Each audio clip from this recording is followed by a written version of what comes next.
Nothing but the blood of Jesus.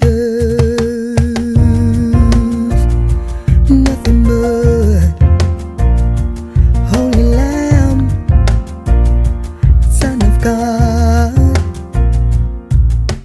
This is all my hope and peace. Nothing but the blood of Jesus. This is all my righteousness. Nothing but the blood of Jesus. I know precious is the flow that makes me white as snow. No other found I know. Nothing but the blood of Jesus. Oh, oh, precious is the flow that makes me white as snow. No other found I know. Nothing but the blood of Jesus. My Redeemer, my healer, risen Savior. Nothing but the blood. Oh, nothing but the blood of Jesus.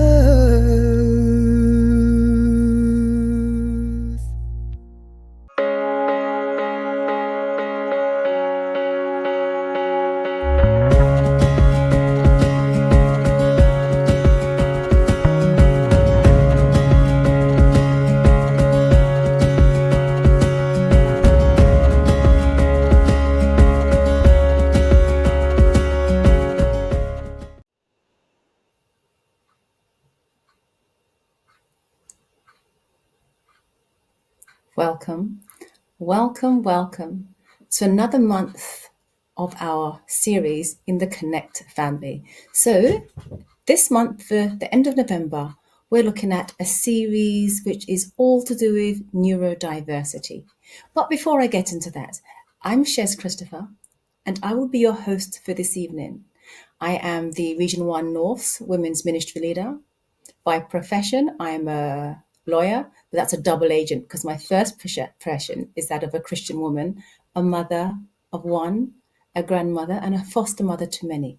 I'd also like to particularly extend a welcome to all of our men and our women, local, near and far, all of those from Region 1, South and North, those from Region 2, those from Region 3, 4, 5, and 6, those from abroad, those watching online, YouTube, Zoom, wherever you are. Kick back for the next 2.5 hours, there and thereabouts, give or take a few moments, as we're going to share with you something really, really important as we approach the Christmas season. How much more important is it for us to understand each other and to realize we're not all the same? But that doesn't matter because we're all loved by God. So the subject we'll be talking about is neurodiversity. Particular welcome to our National Women's Director, Sister Joyce Fletcher, and of course, Sister Alni Powell. And again, throughout this evening, I would like to encourage you to look at our social media platforms, write your comments, write any questions on Zoom or YouTube, etc. So that's a bit from me tonight. So other than that, our theme, as I said before, is all about neurodiversity. Or what is this neurodiversity? I can hear you asking. Well, we're all human, but our brains all works in different ways. Some are right thinkers, some are left thinkers, some are ambidextrous thinkers, some think outside of the box, some think more creative, but we're all special in God's eyes. And we're going to investigate and explore that with a panel of 4 other professional women who have at the heart of their mind you and you and you and every one of you. They're going to share with you knowledge that they've been blessed with, so you can understand people a bit more, accept people a bit more, be less worried or concerned if you knew anybody with a challenge in any way, because guess what? We all got a challenge of one way or another. So that's basically tonight's session. In September, we looked at neurodiversity in children. Well, tonight we'll be looking at neurodiversity in adults. So get your popcorn, get your sandwich or your roti, sit back with your pen and paper, and we're going to look at this. So without further ado, I'm just going to introduce some beautiful women who are bursting at the sleeves to share what they have. So the first person I'm going to introduce tonight is Dr. Amanda. I hand over to her. Good evening, everybody, and thank you very much, Shez. That was a beautiful introduction. My name is Amanda, and I'm a counselling psychologist, currently working in a variety of roles as a psychologist with the Met Police, as a child and young people's psychologist, and as a clinical supervisor for various healthcare professionals. I'm also a mother of 5, a wife, and also Christian practitioner, I like to see myself as. I wouldn't say that neurodiversity is my main field, but it is definitely something that comes up a lot in my work. And I do have a lot of clients who are neurodivergent, going through assessments, or are questioning neurodivergent traits within themselves or family members. I also have a daughter that has been going through the assessment process, and in complete honesty, feel that I myself am perhaps somewhere along the autistic spectrum. I hope to contribute to our understanding of neurodiversity, and hopefully we're here to be able to break down barriers, dispel myths, create safe spaces for conversation, for reflection on, quite frankly, a human condition that affects us all in some way or another. And it's an absolute pleasure to be here with you all. I'm now going to hand over to Karen. Thank you, Amanda, and good evening, everyone. Yes, I'm Karen Housling. I'm a HR professional with over 22 years of experience. I'm a wife to a pastor, Albert, and I have 2 children. I'm currently a HRBP, which is a human resources business partner for a global children's humanitarian charity. And I also support the Church God of Prophecy with their HR in my spare time.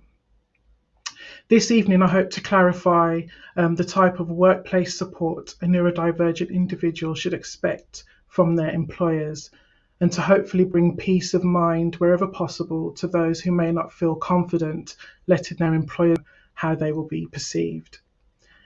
So now I'm going to hand over to Katie. Good evening, all. Thank you, Amanda. I'll introduce myself. My name is Karen Tullis, but because there's 2 Karens on the group this evening, so I'll be known as Katie.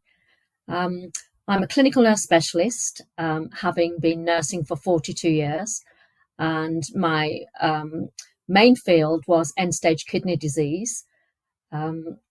I also 4 years ago, I was headhunted by a medical device company. So I am now a therapy development specialist, but still dealing with products involved in end-stage kidney disease. I'm extremely interested in tonight's topic, and having joined the previous session on neurodiverse children, I really couldn't wait for this session, having in my own personal experience a number of family members who are diagnosed neurodiverse. So it's a topic very close to my heart, and I hope to be able to share with you my life with an experience of neurodiverse people in it, but also to learn more from others. Thank you. I will now hand over to Ellie.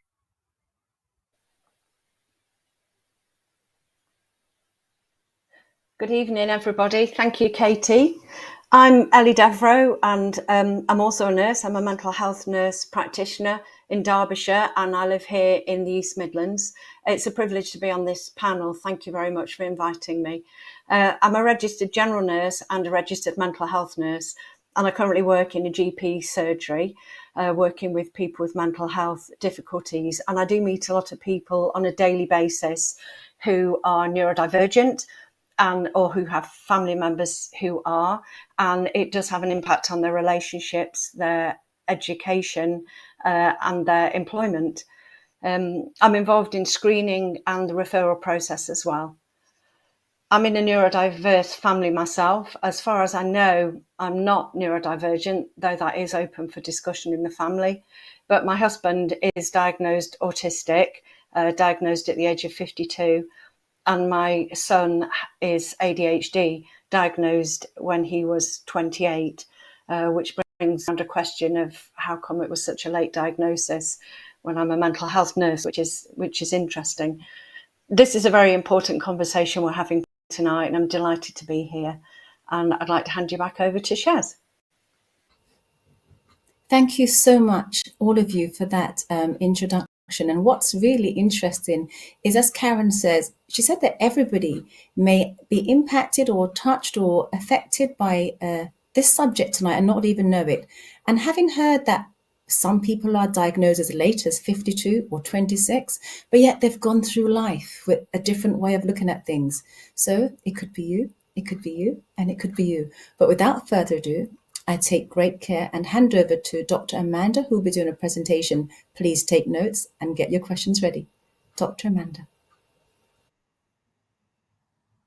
Thank you, Shez. Yeah, there definitely is a wealth of experience and knowledge, and I can't wait to hear from the other ladies on our panel as well this evening. Neurodiversity is a term coined by Australian sociologist Judy Singer in the late 1990s to help explain the natural differences between people. So as human species, we are all diverse in that there are natural variations in the ways that our brains work. And we experience and respond to the world in a variety of ways. What we accept here is that no two brains function alike, but there are what we call dominant norms, seen as expected or usual ways of processing information and behaviour, which we would call neurotypical. Being neurodivergent is having a brain that works differently from a neurotypical person. Here, we tend to refer to people who think, behave, and learn differently to what is typical in society. So what does neurodivergence consist of? So there's things such as autism, which affects social communication, interaction, imagination, ADHD, which is attention deficit hyperactivity disorder. So that's linked with inattention, hyperactivity, and impulsivity. Dyslexia, discrepancies between written and verbal language abilities, dyspraxia, affecting the organisation of movement, so coordination. Things such as Tourette's syndrome, so uncontrollable movements and vocal sounds, which go more frequently as tics. And these are just some of the neurodevelopmental disorders, and there are many more. I do also want to draw attention to one other kind, which is acquired or traumatic brain injury occurring through things such as a trauma to the head, lacking oxygen, infection, stroke or a hemorrhage, brain tumours, and so forth. Now, these acquired neurodivergence mean changes to cognition and behaviour have developed through somebody's lifetime. These have the potential to improve or deteriorate a person's condition. And another example of this we could look at is things such as OCD. Clinical neurodivergence, such as autism or ADHD, are natural states. So not preventable, not curable, and it's important to add, they are also not diseases. The focus here is on treatment, on support, on skill development to improve quality of life. So whilst neurodiversity mainly stems from biological and genetic factors, trauma can amplify or overlay the symptoms of these conditions. And for mental health and wellbeing professionals, it becomes essential to consider both of those when evaluating any individual. In understanding who defines neurodiversity, I refer to a statement taken from the Brain Charity website, which reminds us that neurodiversity is the concept that the brain differences are natural variations, not deficits, not disorders, not impairments. Diagnosis usually develops out of a curiosity or recognition of some deviation in thought processing or behaviours. And this curiosity usually comes from those most exposed to those traits. So we're talking about family members, close friends, teachers, healthcare professionals. These persons might acknowledge an individual as being slightly sensitive, requiring additional time or instructions for tasks, needing more direct support, standing out from the group, or conversely, they often may be overshadowed by a group. But quite importantly, curiosity or recognition often comes from self-identification as well. So here, people often talk about not fitting in, something not being quite right within them, feeling like, as we say, a square peg in a round hole, not being able to do things as easily as other people seem to, understanding things differently, behaviors that seem to be out of the ordinary. And these are the points where there might be a tendency to explore the idea of being neurodiverse. Now, neurodivergence isn't a medical term, it's not a mental health condition, which can make diagnosis a complex process, as one of the fundamental hurdles to overcome is the idea that is what we're experiencing is even real, that it's even a tangible thing that can explain our inner workings, that we're not just making excuses for ourselves, being lazy, being non-conformant, all these things I hear people say. And if we can get our head around that, then oftentimes there is a shame, a guilt, a frustration, sometimes for being different. And along with this often comes things such as masking. So that's sort of social camouflaging, suppressing parts of our identity consciously or unconsciously, overcompensating, which is exaggerating qualities to make up for what we perceive as shortcomings or feelings of inferiority, and maladaptive behaviors such as avoidance, passive aggression, self-harm, and other poorly or unsuitable adaptations to situations in a desperate attempt to toe the line. So why do we have a challenge in accepting neurodiversity? So I'm going to share a few examples of some of the schools of thoughts that I've heard, but I'm also going to respond to them at the same time, and hopefully these will help us to think about what might contribute to underdiagnosis. So point number one, if it's the way that people process information and experience the world, why can't they just change, think and behave? You know, a bit of a sort of CBT approach, that's cognitive behavioral therapy. Well, if only it were so easy. And furthermore, that would suggest that deviating from the norm is wrong. And it's not about having a right brain or a wrong brain. It's about brain differences which affect how the brain works. They have different strengths and challenges from a person whose brain doesn't have those differences. Whilst being neurodivergent might encompass medical disorders and learning disabilities, strengths could also include having a better memory or the ability to mentally solve complex mathematical equations. So, number two, isn't neurodiversity just an excuse for bad behavior or poor parenting, something we heard quite a lot? And quite simply, no. Working with neurodiverse individuals or families is incredibly humbling.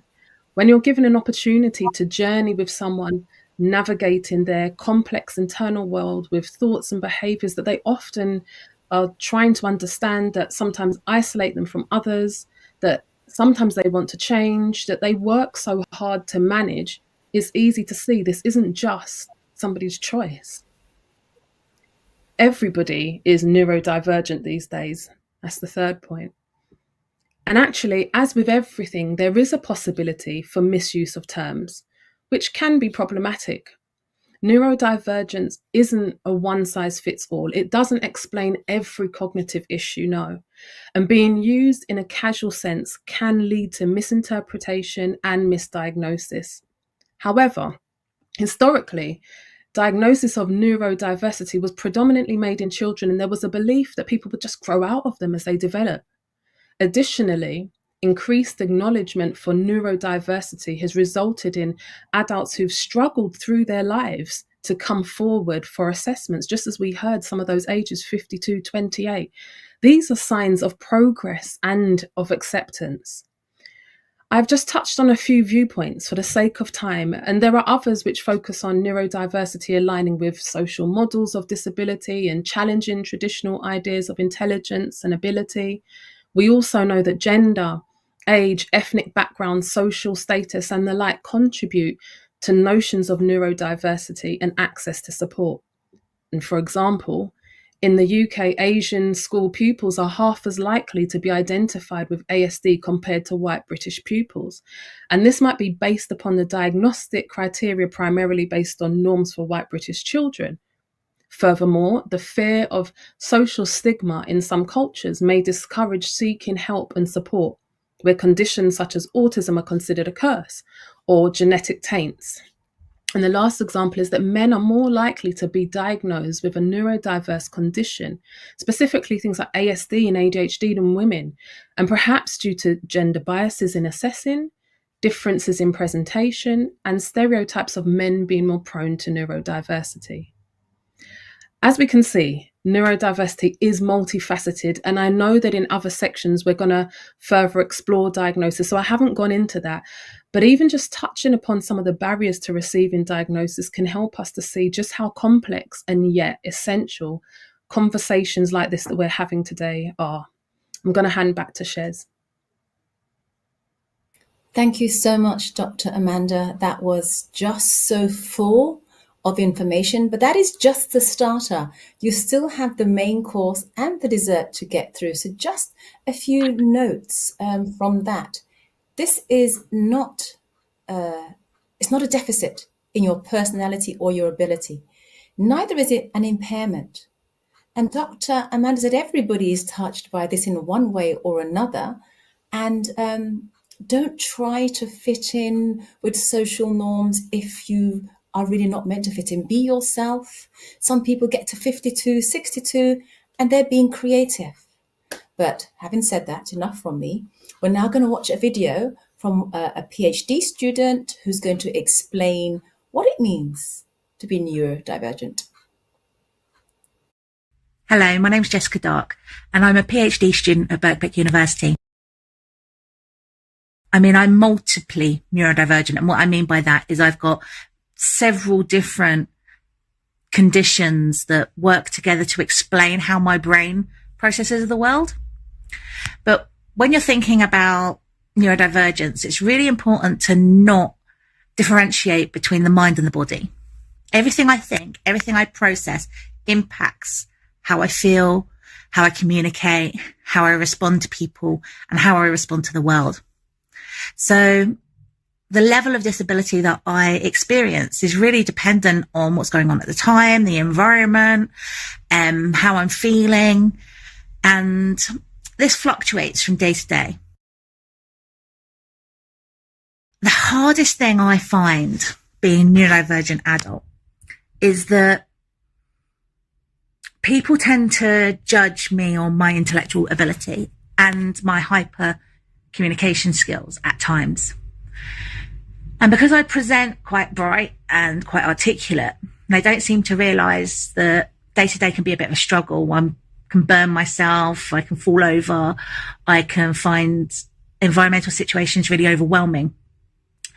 I can be highly articulate one moment and then shut down and not be able to speak in another.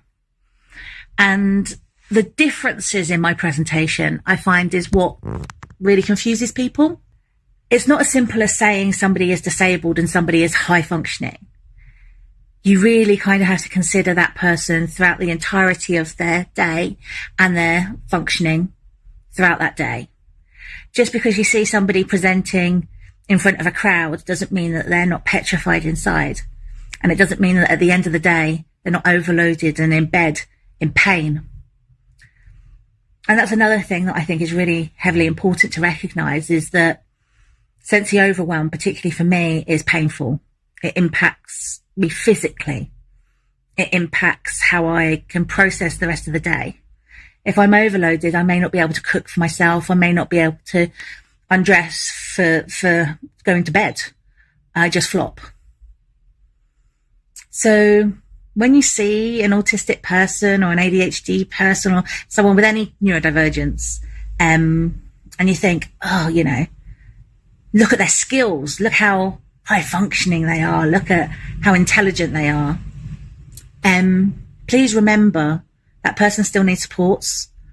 That person still needs recognition of their difficulties. All neurodivergent people need a level of support and understanding and strategies in order to operate in this neurotypical world. As an adult recognised neurodivergent woman, I understand firsthand how frustrating it is to not be appropriately supported in the workplace. And this has really inspired me to incorporate this within the PhD. I am researching autistic women's experiences of diagnosis disclosure in the workplace. That includes how they found sharing their diagnosis, or if they chose not to share, what were the reasons for that? In conjunction with the supports and strategies and self-implemented supports that they've put in as a result of sharing or withholding their diagnosis. And I hope that this research will contribute to the wider body of research in understanding what supports, strategies and reasonable adjustments autistic women need to be best supported in their career. Thank you so much. Thank you so much. That video had so much information in. It's actually a bit scary, although welcoming. When I sat and listened to the video, I thought, why wouldn't people want a diagnosis in the workplace? And the research she was doing is, why wouldn't people come forward? And automatically my mind thought, can you imagine people who may already be disadvantaged because of their ethnicity in the workplace coming forward and saying that they're neurodivergent in some way or another, and how that may or may not impact their lives. But just to touch on something that she said there is people sometimes present as really intelligent. They may be on a stage doing a presentation and they are smart, but it doesn't mean they may not have something like even PTSD, which could have been caused by a trauma, which, as Dr. Amanda said, could lead to being neurodivergent. But enough about me. Thank you so much for listening. We're now going to have our panel discussion. So far you've had your starters, just an introduction, a presentation from Dr. Amanda, a PhD student giving you some more knowledge. But now it's for your main course. So take a sip of water, swallow, get your pens ready, and we're going to go over to our panel who you've already been introduced to, and we're going to ask a series of questions. And there's like an interview format. Please remember, put your comments in the chat room. You have the social media platforms, whether it be on YouTube or in Zoom. Please put your comments. Any questions on the main starters you've had so far, put them in the chat room and we'll try and come back to them. So moving over to our questions and to our panel. The first thing we're going to look at is the undiagnosed. So remember, we've heard that people go throughout much of their life without being diagnosed. Why? Would you want a diagnosis in your profession? How may it hinder you? Or how may it help you? With your ethnicity, may it hinder you or may it help you? Do you then struggle to fit into the social norms without that diagnosis? Enough from me. I'm going to go to the women who have the answers. Have you got your pens ready? So the first question I have, other than the ones you've put in the chat room, which I haven't seen yet, but I will shortly, is, in your experience, and I'll tell you who I'm asking this question to in a moment. So in your experience, what are some of the challenges of living with a neurodivergent adult? And I'm going to ask Katie that question. So Katie, over to you, please.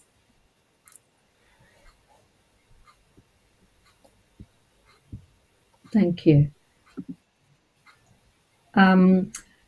So first of all, having had the privilege or the benefit or the disadvantage, because it could be looked at in many, many ways, of going from childhood to adulthood, living with this person, it poses many challenges.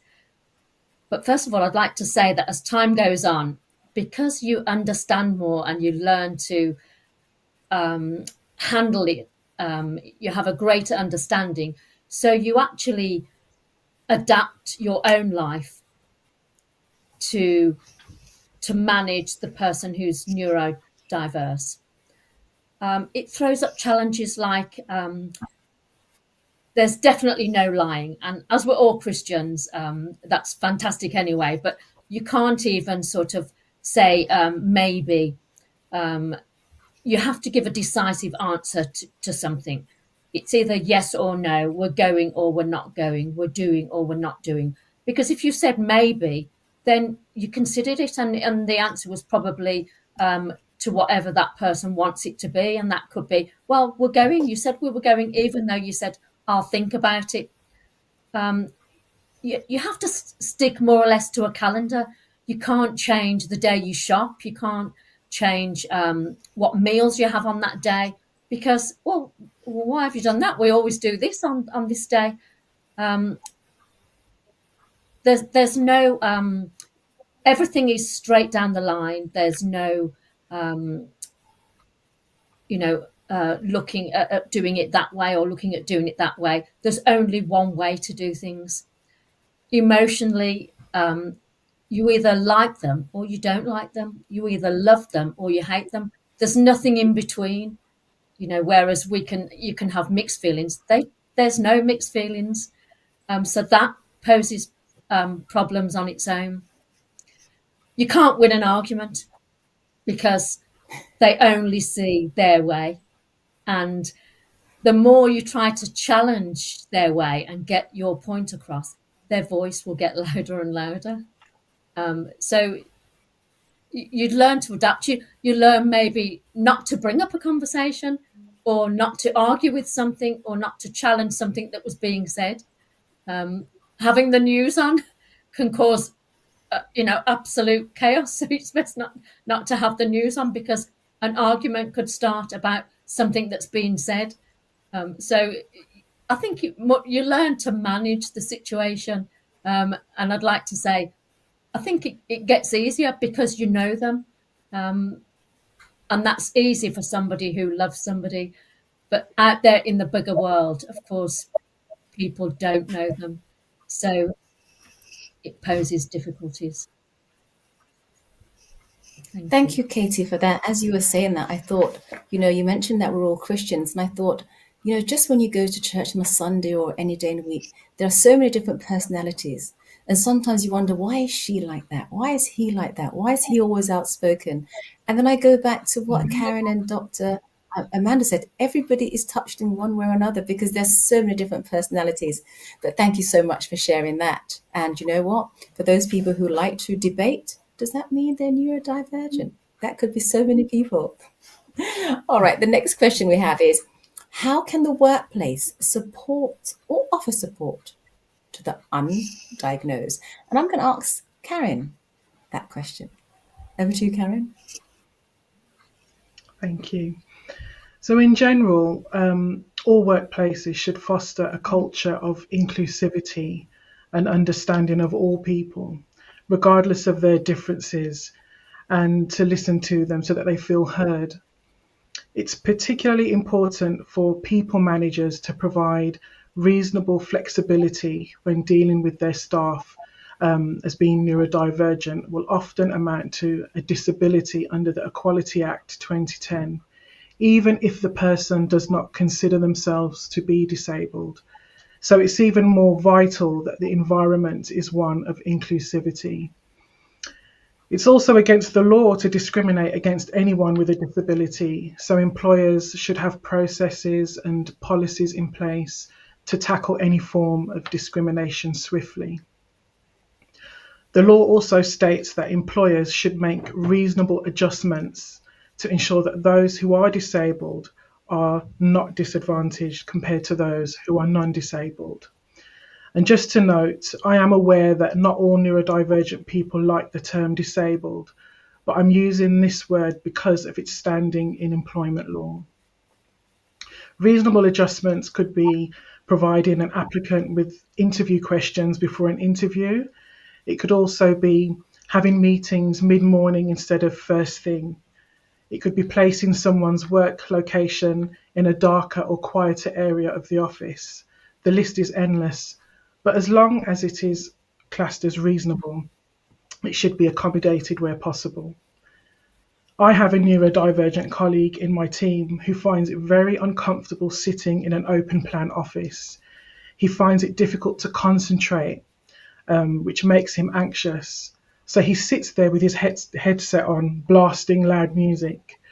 To most of us, we'd find this absurd, but he's comfortable and at ease, and it's more importantly, it makes him productive as well and comfortable. So training is vital for all staff. This year, in April, I delivered an organisation-wide session on an introduction to neurodiversity. This was well received, and many managers approached me to ask for more training on how best to support their neurodivergent staff.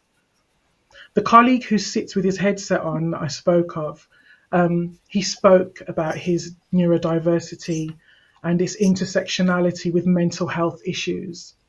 His talk was so powerful and moving that there was barely a dry eye there. Staff who thought he was antisocial now had a better understanding of him. So lastly, a work environment that offers open communication with management and HR is vital. HR can refer individuals to see an occupational health specialist to support staff and also provide HR with the recommendations to support the employee. Back to you, Shez. Thank you, Karen. Can I just zoom in on that? Because we're talking about the undiagnosed. So is it the case where a lot of what you said, I understand for those who are diagnosed. But what about those who are not diagnosed yet, but they're in the workplace and a manager just looks at someone and thinks, maybe because things are just a bit different, perhaps. What happens then? Well, in those situations, I would coach the manager in a one-to-one session to try and pull out some more information, find out what works best for them. Sometimes you might get an employee that's not performing very well, and it's not because they don't know how to do the job. They're just maybe not comfortable. So it's guiding managers to be sensitive, to utilize the information that they're hearing. Sometimes we don't always get it right, but that's the way I would coach a manager to help. And lastly, on that question, Karen, for the undiagnosed, you mentioned that it falls under the disability. Is that correct? Yeah. So would such persons be entitled? Sorry. Go ahead. Sorry, go ahead, Shez. Would such persons be entitled to a disabled badge? I think it depends on their neurodiversity. That would be going in the realms of maybe Dr. Amanda responding to that, but I wouldn't know on that side of things. All right. Thank you so much. Thank you so much. We're just trying to draw out so much because there are so many people who are going to be listening to this, watching this over the years, and it's recorded for everybody's learning. So our last question on the undiagnosed, and I'm going to direct this to Amanda. Do symptoms affect identity? Over to you, Amanda. Okay, so just before I say go into that part, just as Karen was just saying, I agree that with the idea of a blue badge or various things, it is quite complex, and I think there's a lot more to it. I don't think it's as clear cut as somebody would or wouldn't. I think there's so much along the line of assessment, trying to understand what their particular needs are, just like how we know that, blue badges aren't given out very easily anyway. There's so much to go through in terms of assessing someone to understand, what their particular needs are. So in this question, neurodivergent self-identification is a personal choice, and some people do seek diagnosis regardless of any barriers they may face, and some may choose to acknowledge their neurodivergence without medical intervention, and others choose to suppress or undermine their experience in as much as possible. Now, I wanted to acknowledge that because, in my opinion, how people choose to respond to any personality traits, any clinical diagnoses, labels assigned to them, how they understand their experiences all have an impact on identity.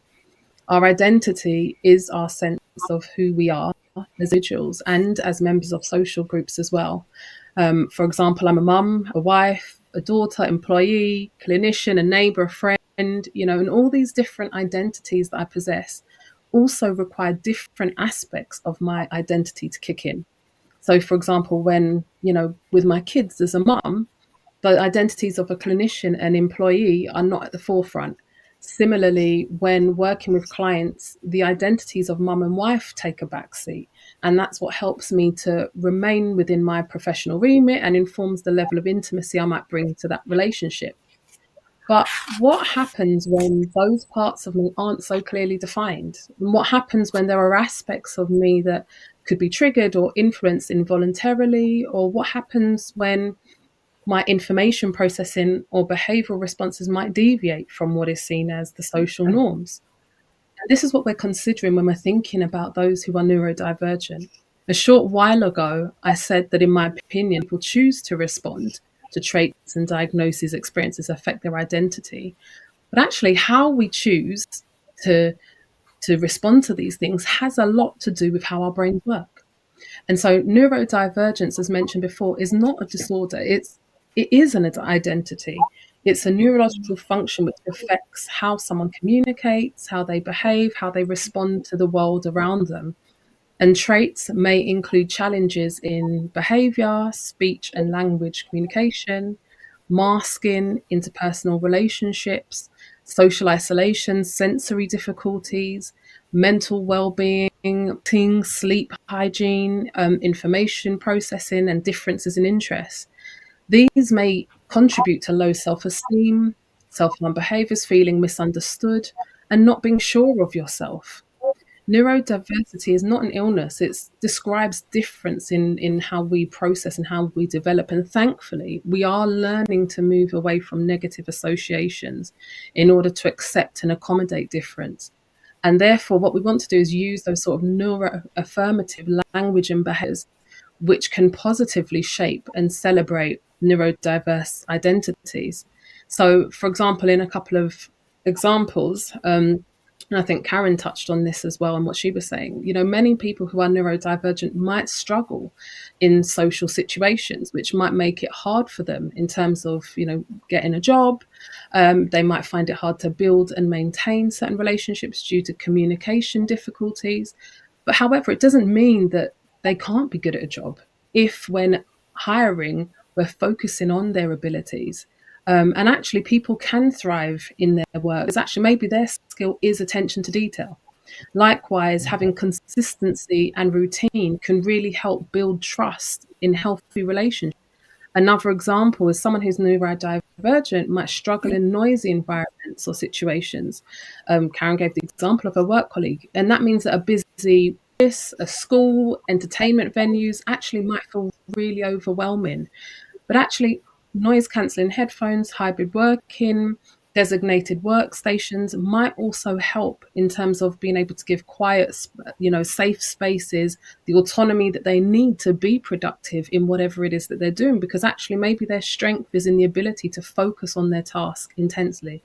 And so it's really important that, yes, we do recognise it as being a part of identity, and it's about how do we support that difference in terms of identity? How do we celebrate?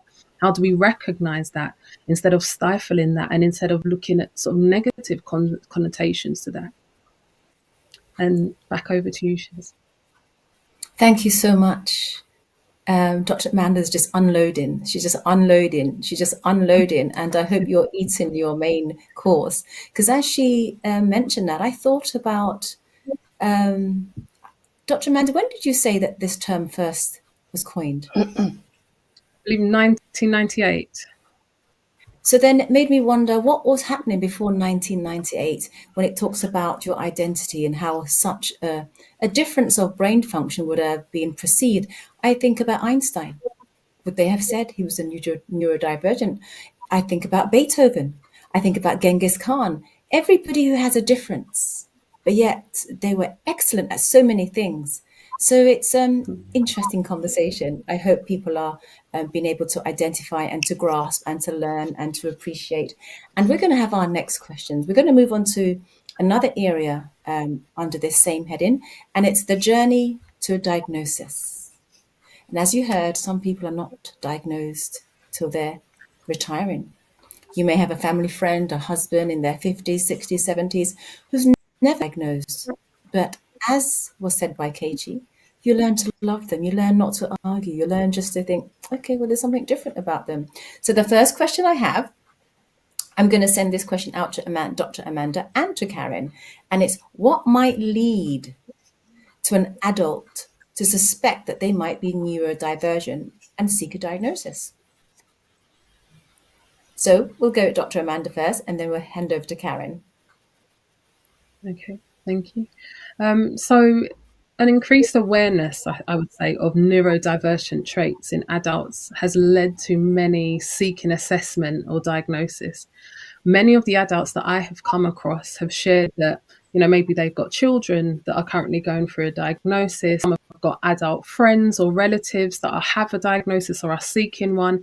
And then they start to recognize traits within themselves, or sometimes significant others point out, actually, you've got some traits that resemble neurodiversity. The main thing I would say that is causing adults to consider neurodiversity is because we're actually talking about it. It's no longer this taboo subject. We're becoming more self and other aware.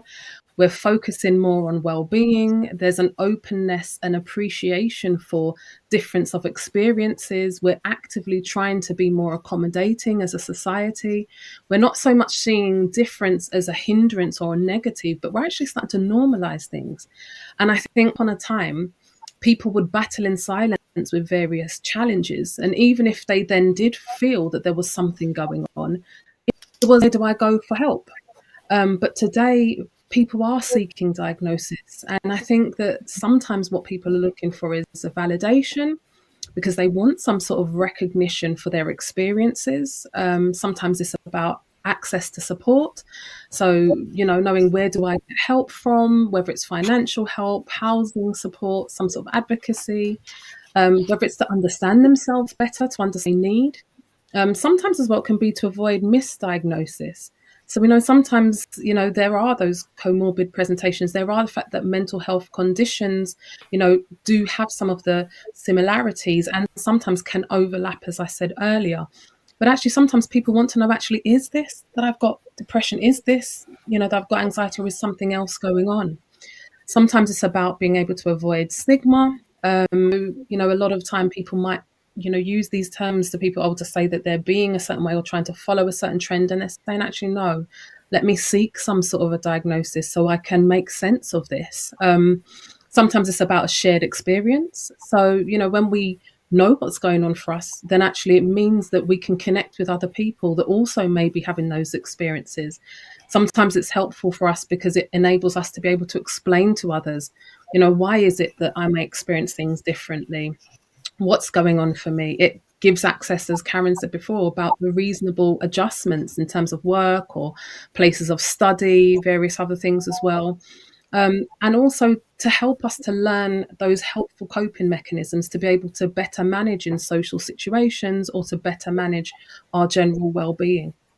I'll hand over to Karen. Thanks, Amanda. So from my interactions in the workplace, I've had individuals who have come forward with various issues ranging from social interaction challenges, being overwhelmed by sensory inputs, for example, noisy office or bright lights. As neurodivergent individuals can more than often have more than one neuro difference, they tend to have lower well-being levels than the overall population, which means that they can experience mental health conditions such as anxiety and depression, just as Amanda mentioned. So this can be exacerbated by feelings of not fitting in. Following the training session that I delivered earlier this year at my workplace, I've had a few employees come forward to say they think they may be neurodiverse. So in those situations, I've had to encourage them to seek medical help if they want that. Some people don't want that, and they don't want to be identified as neurodiverse. But yeah, that's back to you, Shez. Thank you. Thank you. I can see both sides of this coin. why it's necessary to perhaps have a diagnosis. And I can see perhaps why some people may not want a diagnosis because, as has already been said, they might want to fit in. They may not want to be seen as different. They may not want to have someone say, that's why you're so argumentative.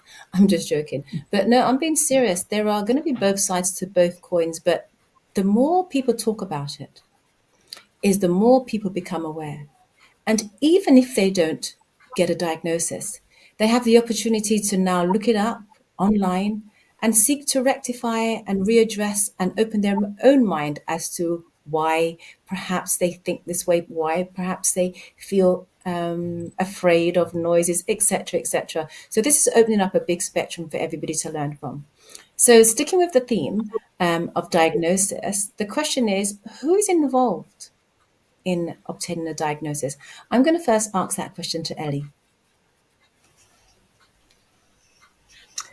Thank you, Shez. And yeah, I just want to pick up and follow on a couple of things from Amanda and Karen. And yeah, we are becoming much more aware that neurodivergence is a difference rather than a disorder, though the language hasn't quite caught up with that yet.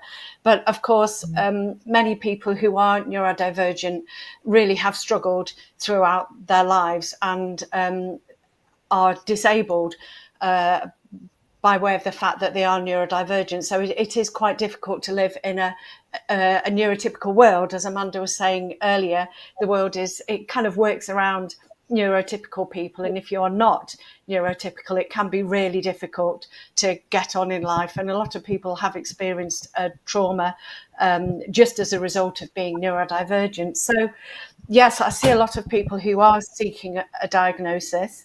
I'm going to talk a little bit about how to get to that point of diagnosis. And I'm mostly speaking about England because there are differences in the UK. And of course, I don't know anything about the world situation really. A lot of people, as Karen said, start to, somebody might mention to them, do you think you might be ADHD? Do you think you might be autistic? And they might come to the doctor for that reason. And often a GP will do a referral, but sometimes it might not be. It might be a nurse, it might be an occupational therapist, a psychologist, a member of a mental health team, for example. And there are quite a lot of questions to go through when you are thinking about whether you might be neurodivergent. So the person who is screening you to refer you may ask you to fill in some questionnaires, and there are different questionnaires that you can complete with a health professional. If you score a high enough score on these questionnaires, or the health professional thinks in their clinical judgment that referral is appropriate, that they will make the referral on to the service who's going to do the assessment. This is where it gets a little bit complicated. I think maybe we'll come on to that a bit later. But there are NHS services in the UK, and there's something also called the Right to Choose service in England, not unfortunately in Northern Ireland, Wales or Scotland, though there are different services, I believe, in Northern Ireland and Wales. It is something that I'm not sure about those countries. And then there is a private option as well. So I think we'll come on to a little bit more about that later, but who is involved? So usually people are assessed by a psychiatrist or a psychologist, maybe a specialist nurse, but there might also be an occupational therapist involved, a speech and language therapist as well, and other health professionals. It's a multidisciplinary approach. It's good to have a multidisciplinary approach. So there are several professionals working with the person. Sometimes the assessment might be face-to-face in an office or a clinic. Sometimes it might be online. And some of the Right to Choose services, the private services, are online assessments as well. There are a lot of questionnaires and lots of questions involved in assessment. And I think it can be quite intimidating, quite frightening and quite overwhelming. So people may need support and can have support to go through the process. Sometimes it's an hour to 2 hours to be assessed. Sometimes there's several appointments. I'm sure Amanda's going to add to this as well. It can be a stressful process. And there are some challenges involved in a diagnosis, which I'll come on to, I think, in the next question. But yeah, Amanda, I don't know if you want to add anything to that.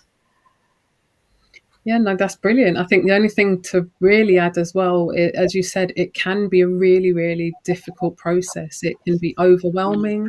Sometimes just, when we stop and we start to talk about something, we experience it differently as well. And sometimes stopping and just talking can be, sometimes things are hard to put into words. Sometimes as we start to put it into words, we realize just how overwhelming it feels. Sometimes trying to, be understood by other people can feel quite challenging as well. So just some of the things to encourage people to do as well is to, make lists, of the signs that you might notice, maybe keep a bit of a diary. If you're going for an appointment, before you go to that appointment, maybe have written down the different things that you notice in yourself, the traits, the things that you've picked up on. Ask other people as well who perhaps know you. What sorts of things do you identify me? How do you think I respond to things? If they've noticed things as well, put those down on your list as well. Take notes of what you go to that appointment and the things you hear. Ask as many questions as you need in order to be able to feel more informed and to feel supported as well. This should be a process that feels empowering. It often doesn't, but it is. It's one of, actually trying to understand ourselves better, trying to be able to help ourselves better. So the things that we can do to help ourselves along that, might just be one as well, remembering just to be patient with ourselves. And realizing that sometimes it can be a bit of a long wait. It can be a bit of a long haul in terms of waiting for the assessment, waiting for the outcome. And sometimes as well, the outcome may not even be what we hope for, and so it's thinking about who can we speak to, who have we got in our sort of support system as well that can be there for us, that, whilst we're going through that process, to support us irrespective of what we may get as an outcome from that as well.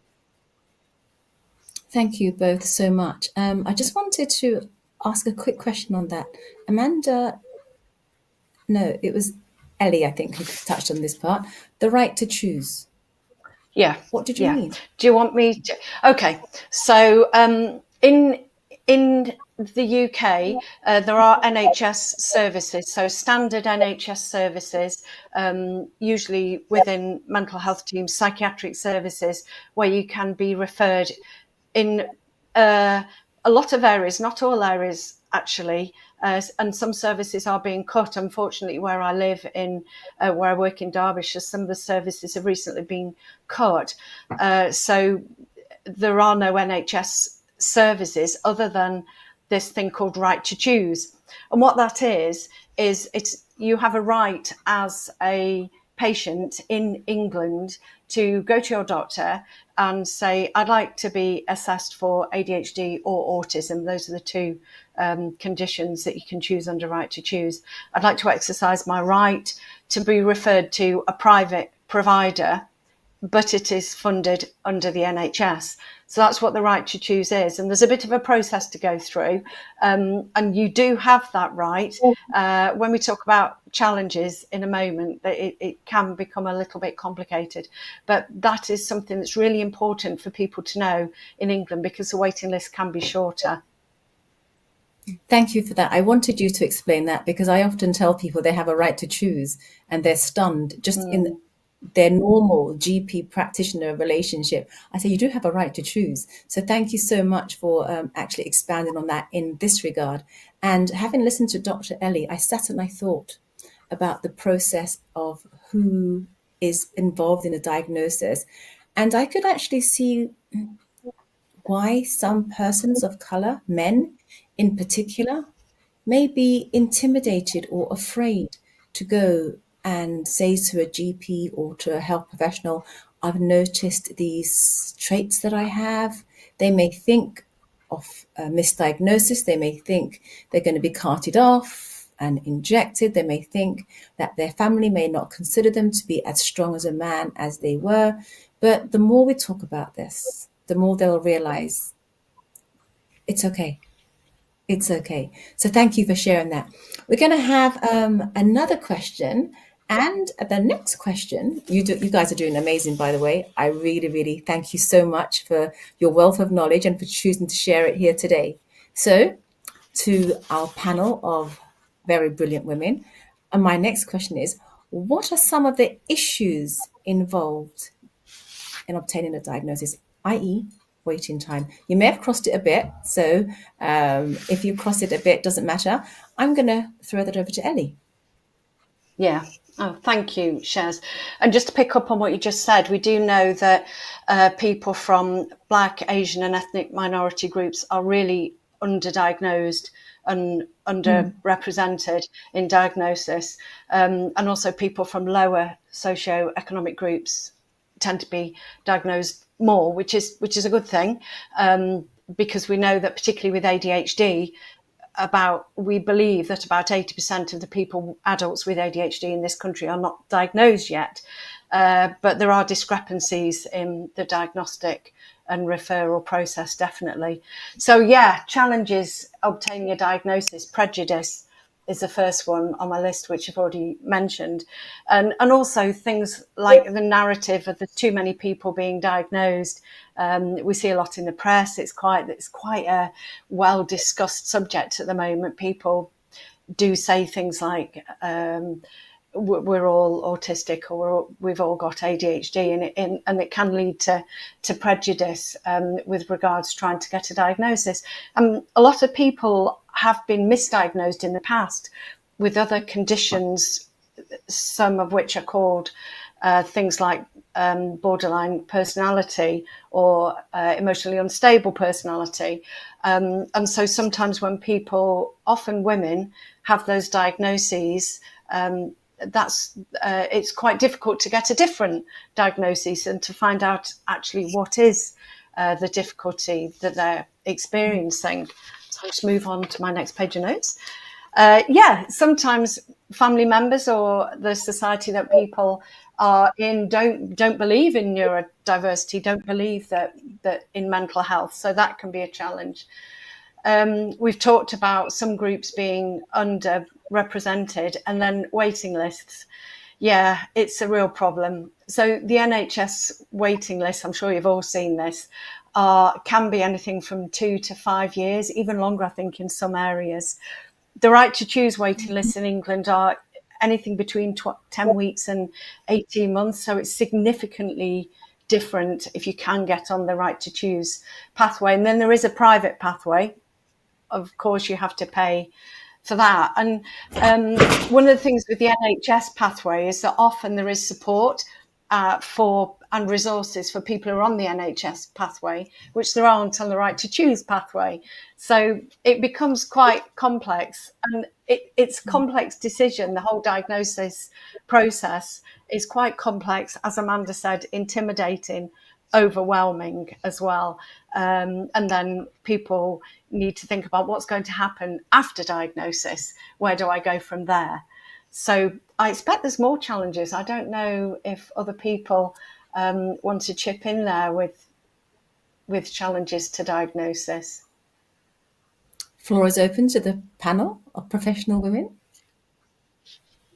Thank you. Yeah, I think I'd just like to say, I think, it's when the person's looking for a diagnosis, and then it's you can go two ways. Is it good to have a diagnosis, or are you just labeling me? This is and then the retaliation from that, you're just labeling me. Well, what makes everybody else to be right, and then you're giving me a label because I challenge you being right.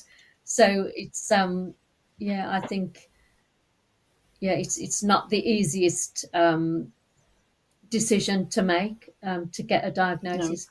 Because you're just saying that people are labeling you, but why why am I receiving that label? Just because I'm prepared to speak out or argue or say something different to what the normal run of the mill people are saying, then so I've got to have a label because I'm prepared to stand up and challenge.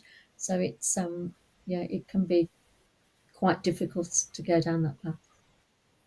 And I agree with you all when I think of some of the great minds throughout history who spoke out, who chose to be different. And yet, had they been alive now, somebody may have labeled them. But would it have benefited them?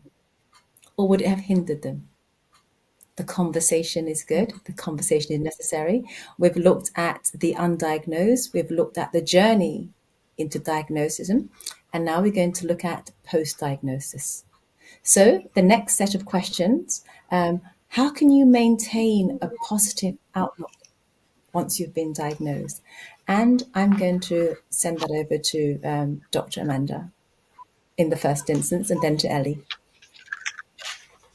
I think it's important to remember that knowledge is power. Seeking a diagnosis, receiving a diagnosis, or even not getting the diagnosis that is desired shouldn't, and I say shouldn't because I know it sometimes feels like it, but it shouldn't be a setback, but an opportunity to explore, actually, what does this mean for me?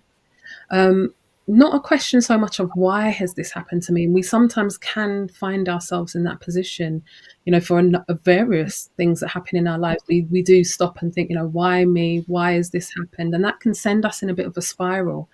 But actually being able to stop and say, okay, so how do I move forward from here? I would say it's about educating ourselves, about building a support network, about what's happening, talking about our feelings. We feel, what we're going through, we'll have feelings about it. And it's not about having to suppress those, keep them within, but talk about how we're feeling about things, recognizing that actually this is a journey. And just like every journey through life, there is a process, and it's about being patient with ourselves and actually being patient with other people, because they're learning too. The people in our lives are trying to learn how to support. They're trying to learn about our needs.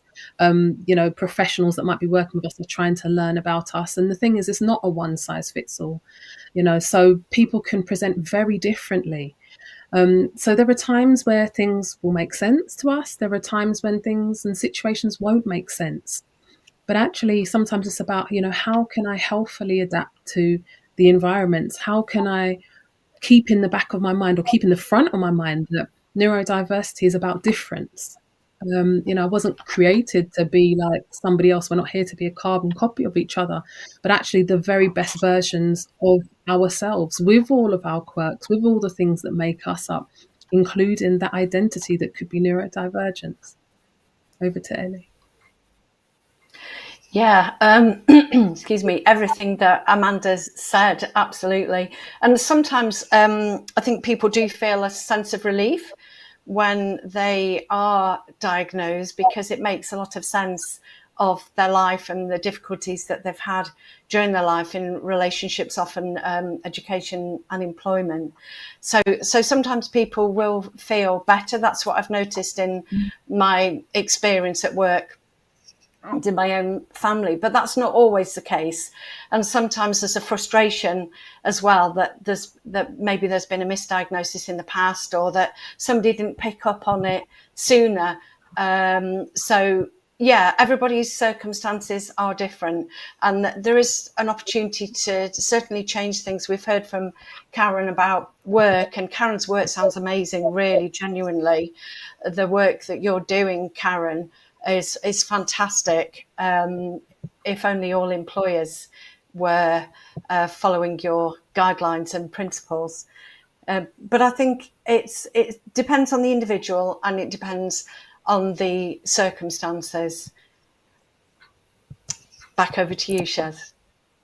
Thank you so much. When we consider how a person who has a diagnosis can look at their life positively from a Christian perspective, we'll say to any and everybody, you are fearfully and wonderfully made. You're unique, and God knew every hair of your head woven in your mother's womb before you came. He knew about it. And you are no less than anybody. You're special in his eyes, and he has a purpose for you. And he doesn't require you to fit in with the mass. He requires you to be you.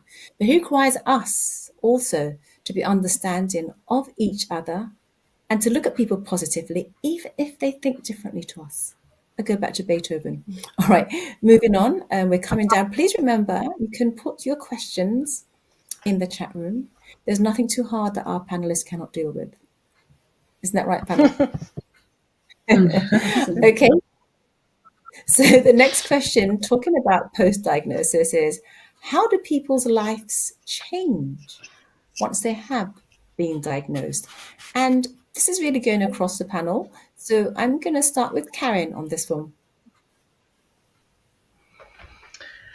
Thank you. So my perspective is probably quite a small perspective because it's from the workplace perspective and my experience. I've seen more empowered employees. I've seen productivity go up in their work, more comfortable and assertive. And working relationships have improved because there were times where employees and their line managers were just not, it just wasn't working out because the line manager wasn't understanding them. But following a diagnosis, it's helped the manager to have more patience and understanding. There are still issues, but overall there is improvement as a whole.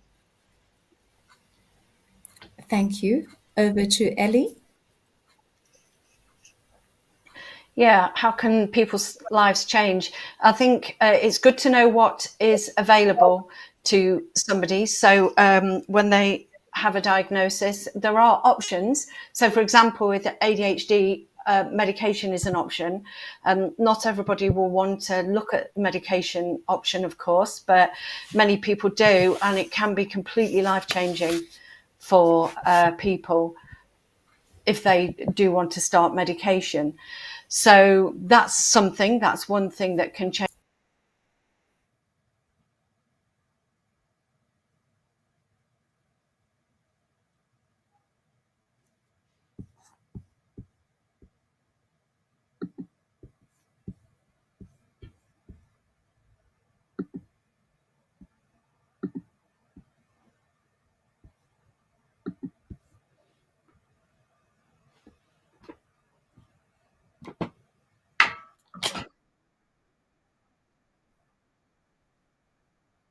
But I feel like everything's frozen, or is it not me?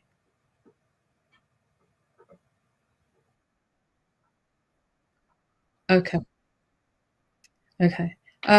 So it also can mean that, there is more understanding from oneself and from others.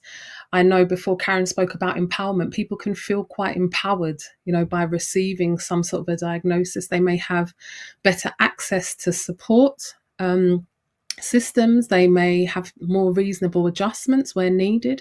Now, those reasonable adjustments can come through work, through places of education. It could be even reasonable adjustments within their own lives, just being mindful of the things that they're doing in their day-to-day activities, in preparing meals, in structuring their day, in sleep routines, various things that sometimes can be disrupted. Sometimes the after diagnosis, there can be a bit of a negative impact. Sometimes people feel misdiagnosed. Sometimes people don't feel so well accepted by family or those around them. Sometimes maybe they struggle with accepting a diagnosis themselves. Sometimes as well, it could be a feeling a bit confused. What does this actually mean for me? Feeling a bit like, well, has this changed who I am as a person? And sometimes there's a bit of a process and an exploration into trying to understand themselves. And also the other thing that I was thinking of is that sometimes there isn't a difference. Sometimes we have this huge expectation. We invest a lot of time and effort into trying to seek a diagnosis, almost believing that somehow so much is going to change and it's going to open up so much more for us. And sometimes we find ourselves thinking, actually, is that it? I've received this, or they've said I haven't got that. And now what? Now nothing seems to have changed, or, they've suggested this medication or suggested this form of treatment, but that's not making much of a difference. And sometimes there's an expectation that there is going to be some sort of magical difference in how we're feeling and in what's going on. Other times we expect to feel different within ourselves and we think, well, I don't feel no different. Sometimes as well, the fact that we've been on this journey before. Yes, we might now have this diagnosis, or perhaps sometimes not have a diagnosis, but the fact that what we then have is we think to ourselves, well, nothing's changed because actually my situation hasn't changed. It's just that now there might be a little bit more of an acknowledgement or something, but actually I'm still living the same life. I'm still experiencing the same thing. So in so many ways it can change. We know it should mean, that people do feel stronger, feel more powerful. We know that there are those positives that we hope for. And I think that, again, is kind of what we've been saying this evening. It's about, that openness. It's about seeking support. It's about reaching out to others so that, we can help to understand, help ourselves to understand, what does this actually mean for me? Where do I go from here? Back to Shez. Thank you so much, Dr. Amanda. Thank you so much. There was a question that came in the chat room in that regard, and it said, when we're talking about, and I know you mentioned this before, Dr. Amanda, you said sometimes a trauma could cause such a diagnosis, or not a diagnosis, but an action. So the question was, how does post-traumatic stress disorder, how can that lead to being a neurodivergent individual? Dr. Amanda? So I think when we're talking about, post-traumatic stress, bipolar, borderline personality disorder, I think Ellie mentioned some of these before as well. We're talking about differences in the brain and differences in the ways in which our brains work. And so what we're understanding is all of these in some way or another, result in differences in how we might process things, how we understand things, how we experience things. So there is a lot of conversation around, we know some may be more identified as mental health, and there are some that, seem to sort of strictly stay within the, non-medical terminology of neurodiversity. But there is definitely an overlap where what we see in a number of these presentations is that there is this comorbid factor. And what that really means is that we're not just having one thing. So with a lot of the people that I might work with, for example, if there is, ADHD or autism, they may also have OCD quite a bit, in post-traumatic stress disorder as well. We may find that they also themselves have some of those sensory challenges, difficulties. We may find that they may have some of those social anxieties and social differences as well. So there is all of these things sort of interact with each other in different ways. And often this is why I think Ellie was explaining before, that real process of seeking diagnosis and how vigorous it is and how much goes into it is really overwhelming, because it touches on all of these different areas. It tries to understand, what are the different factors, what are the different things that might contribute to, why a person is experiencing what they're experiencing. And it's in trying to understand all those different things. So has there been a trauma in life? Could that have contributed? So what we're not really saying is that PTSD is going to cause autism, but actually there are certain things that could cause certain symptoms to increase. So certain symptoms may be extenuated by the fact that, someone is going through something, someone has had some sort of a traumatic experience. So we see more presentations of, let's say, OCD or various other traits as well. Thank you. So as the question was in relation to post-traumatic stress disorder, somebody who's experienced something may well be afraid of noises. They may not want to work in an environment like Karen talked about of open plan because of the noise. They may be a little bit more challenging in aggression because they're experienced something. It could be a diverse, but thank you so much. And we hope we've answered that question. Please feel free to put more questions in the chat room. Like I said, there's nothing that these ladies can't answer, because the word says study to show thyself approved for such a time like this, and here they are now. So we're coming down. We have 2 more questions other than your questions in the chat room. So are there any support groups that are available to help persons who have this diagnosis? Karen? Well, obviously I'm speaking from a workplace point of view, so it's indirect support. When I was researching delivering the training session on neurodiversity at work, I was recommended an organisation called Lexic. You can go on their website, lexic.com, which is LEXXIC. They are leaders in the field of neurodiversity, and they are specialist psychological consultancy.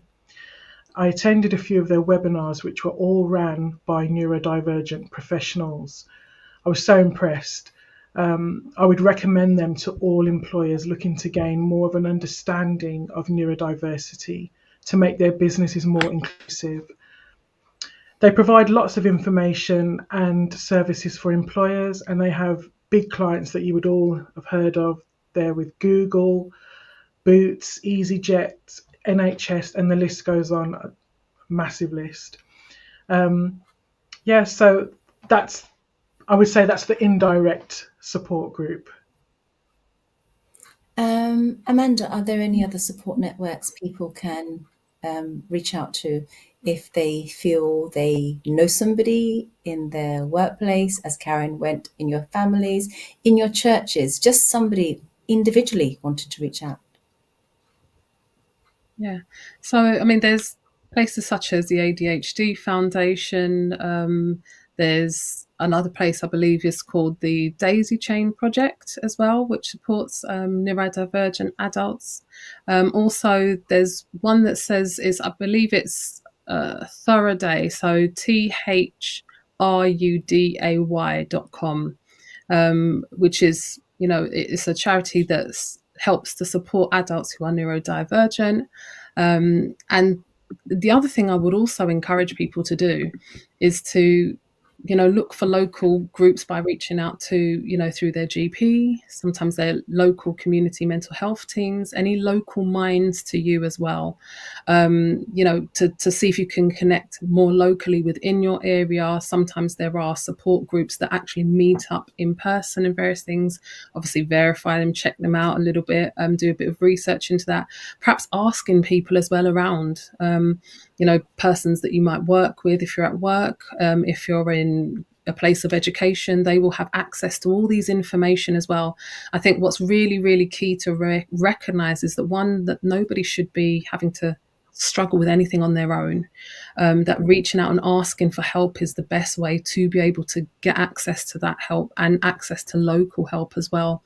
And thankfully there is so much of it out there now. I mean, we watched a YouTube earlier from the lady who was telling us about her experience, and sometimes those can be really powerful as well to look at some of those podcasts, some of those YouTube videos of people sharing their experiences that just help us to feel less isolated with what's going on and prepare us to be able to talk more about what's happening with us as well. Just a quick question I'm going to throw in.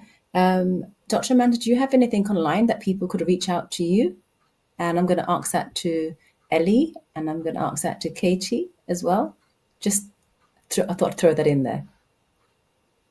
Yeah, I must say I don't actually. I do get asked this, and it always throws me because it's always that point. I think I really should have something, but no, not really. I mean, I am not that people can see different things I've done and hear a little bit about my own sort of stories if they Google my name or something. So there are little bits that they might learn about my own experience and things like that. But other than that, no, nothing formally out there, unfortunately. Ellie, do you have anything out there?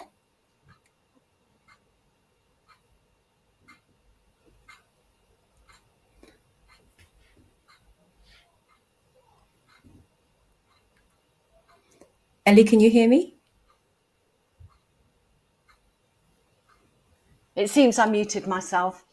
Sorry about that. So no, I don't have anything personal out there, but as a mental health provider in Derbyshire, I would be able to tell you quite a lot of what's available in Derbyshire. Just for example, I'm not going to say what's in Derbyshire because I'm sure most of you aren't from Derbyshire. There is a course that's called Living Well with Autism, and that is a free course to people who live in Derbyshire on Eventbrite. So I'm guessing there must be courses in other parts of the country as well.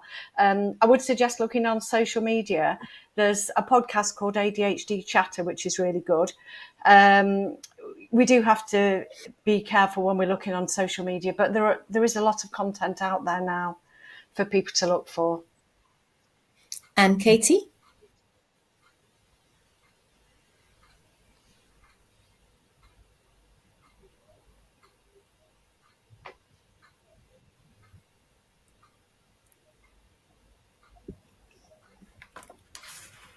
Okay, we'll come back to the panel. Well, the last question we have, you guys have been amazing so far. Okay, the last question we have is, what benefits can neurodiverse adults bring to the workplace? And I'm going to go straight over to Katie for that. Yeah, I think that's a very important question. And I think just by looking back in history and identifying people who we think that we know may have been neurodiverse, we can see that these people are extremely intelligent. They're usually very gifted people. They have a lot to offer. And I think because now we have more ways of helping neurodiverse people in the workplace, more flexible hours, flexible working ways, they can bring many, many, many talents. And usually, as I say, they're extremely intelligent people.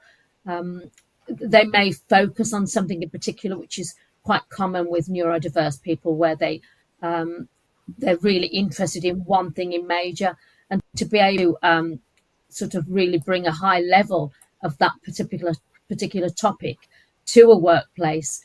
A disadvantage may be that they're not very good at maybe sticking to time, so flexible working hours, maybe not having to come in at 8 in the morning, but come in at 10 or come in at 9, but they will work far longer. They will, if you give them a task to do, they will work till the task is done, even if it took them 15 hours, because it's what they do best. And that's so I think the fact that we're now adapting work environments to enable more neurodiverse people to be, first of all, to be identified, but to be supported. And I think what they can bring, as I say, is many, many, many gifts and talents, and usually extreme intelligence. And I speak from personal experience with that one. Very, very, very intelligent. Thank you so much. To you. Karen? What benefits, Well, the benefits can they bring are vast. The benefits are vast. They bring a diverse way of thinking. So, for example, those with dyslexia are visual thinkers and they're creative. They're good at seeing the bigger picture and solving problems. The space scientist Maggie Adarin Pocock is dyslexic, and she says that her dyslexia makes her think outside of the planet, not just outside of the box. And then you've got people like Richard Branson, who's also dyslexic, and I don't need to tell you how successful he is. Those with ADHD tend to have more stamina, enthusiastic, they have a hyper focus, and they're also creative. The world-renowned gymnast Simone Biles has ADHD, and she attributes this to her success. Autism spectrum condition, they're logical thinkers, good analytical skills, good memory and attention to detail, honest, sometimes brutally honest, but honest is honesty, and reliable. So this is why it's important for employers to remove barriers and provide support that is tailored to individual needs where possible. Businesses will thrive with this diversity, and when extended to supporting customers and clients who may also be neurodiverse, it will undoubtedly raise the profile of any company or organisation as one that treats their people well. Excuse me. The workplace would be pretty boring, basically, if we were all the same. Great, that's amazing. We just have another comment, and I'll share it with the panel. It says, good evening all. Thank you for this wonderful, interesting conversation. As a person now in my 60s, I was diagnosed very, very, very late. So that just shows you people get through their entire life and they've thought outside of the box. They may be struggling to fit in the church, struggling to fit in their workplace, and just thought, I'm just different. I'm just fearfully and wonderfully made. But then they got a diagnosis and maybe they breathed a sigh of relief. Or maybe they thought, oh, horror, but they got a diagnosis. Okay, another question is, and we have about 2 more minutes. So I'm going to throw this question out, and whoever wants to answer it, please feel free. It says, how seriously do specialists use a generic online assessment to inform a formal diagnosis? Should I repeat that question? How seriously do specialists use a generic online assessment to inform a formal diagnosis? Over to anybody. Somebody? Shall I go with that? Go for it, Ellie. Yeah. There are quite a lot of different online questionnaires, and if you're going to be referred for assessment and diagnosis, you are going to need to fill in some questionnaires anyway. The specialist will take that into account, but there will be a lot more questionnaires, so you can't inform a diagnosis with a single online questionnaire. It can give you an idea of whether or not it's likely that assessment would be worthwhile. I think that's probably in a nutshell. Thank you so much. And we have concluded our meal. Starters, your mains, and your dessert. And in 30 seconds, Dr. Amanda, one point you'd like to leave everybody. 30 seconds. Celebrate difference. It's empowering. Karen, 30 seconds. What would you like to leave for everybody?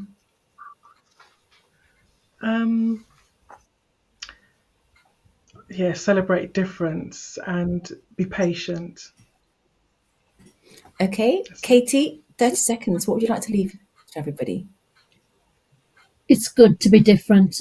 God made us all individual. We are all different, and it's good to be different. Love yourself and accept who you are. Thank you. And Ellie, 30 seconds. Yeah, all of those things. And I think if anybody is wondering about whether they might be neurodivergent, it's a good idea to talk to somebody and talk it through, and maybe to see a health professional as well. Thank you so much. You've been amazing. You've been so knowledgeable. And we've come to the end of this session. But not to worry, it's recorded. So everything that has been said is going to be on the internet forever and ever and ever. So you can always tap in and then replay it, relearn it, share it in a group session at church, with your fellowship, ministries, men, youth, women. It's there for you to help each other and to be more accepting. As we come to the Christmas season, they say the season of goodwill and cheer, then let's be accepting of people. Let's be more patient with people. And we're going to go to our announcements. So get your pen and your diaries out, or your mobile phones, and I have a few announcements to make for you. First of all, I would like to announce and remind you about our upcoming Ladies Retreat. So get your diaries out. The date, as you can see, is on the screen. It's Retreat 2025, and unlock your purpose, connect deeply, and be transformed. Now we have our European guest coming. We have our Middle Eastern guest coming.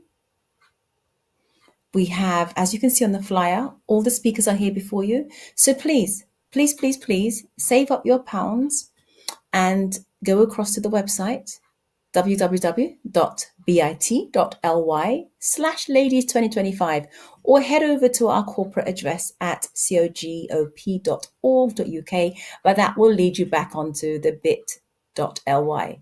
So for more information, please visit the website. The date again is the 23rd to the 25th of May 2025, so you have loads of time to save. It's something not to be missed, especially it's the first time we're coming together at Ladies Retreat with the European side, the Middle Eastern side, and of course the UK side. So it's going to be quite an international event. So turn your cup upwards and get ready to be filled. Okay, and our second announcement is tonight, we want to just promote our social media platforms where you can find out what's happening in the church community. You can make comments. You can learn because videos are there. You can be empowered. You can feast at the knowledge that is being presented.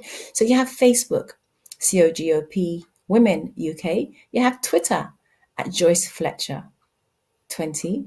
You have the website, www.cogop.org.uk/women. Should I do that again? /women. Okay, I won't promote that because the men might feel a little bit of a way. So then we have Instagram at National Women's Ministry.org.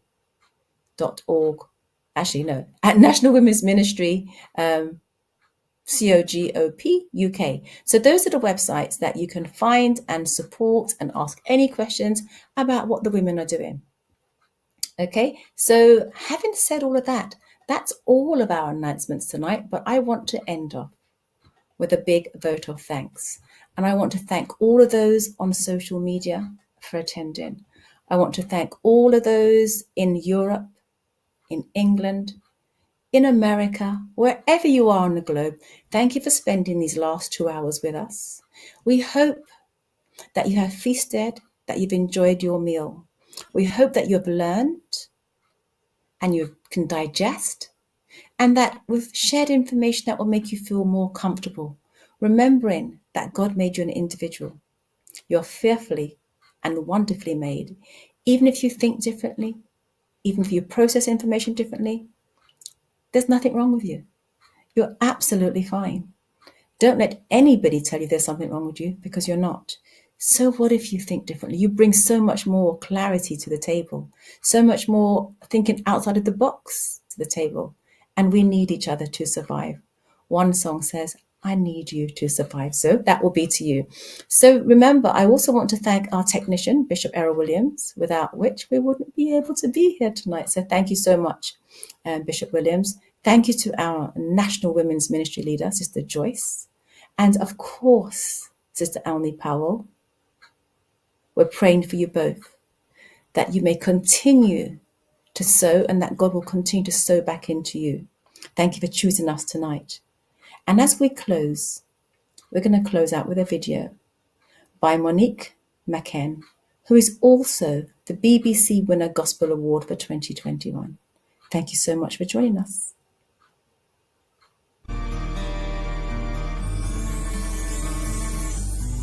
Great is thy faithfulness, O God, my Father.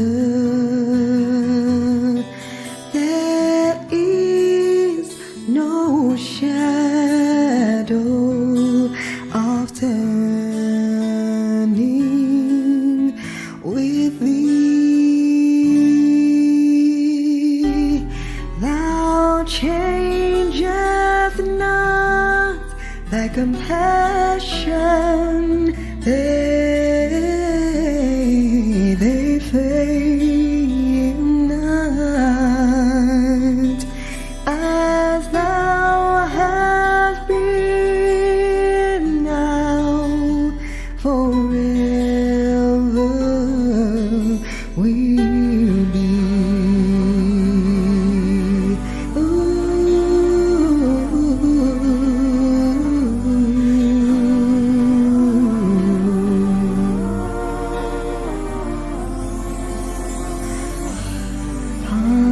Pardon for sin and a peace that endureth,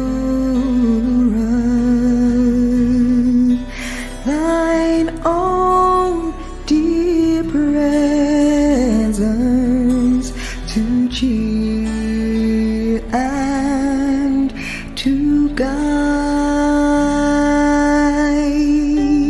strength for today and bright hope for tomorrow. Blessings on mine with 10,000 beside. Great is thy faithfulness. Great is thy faithfulness. More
provide.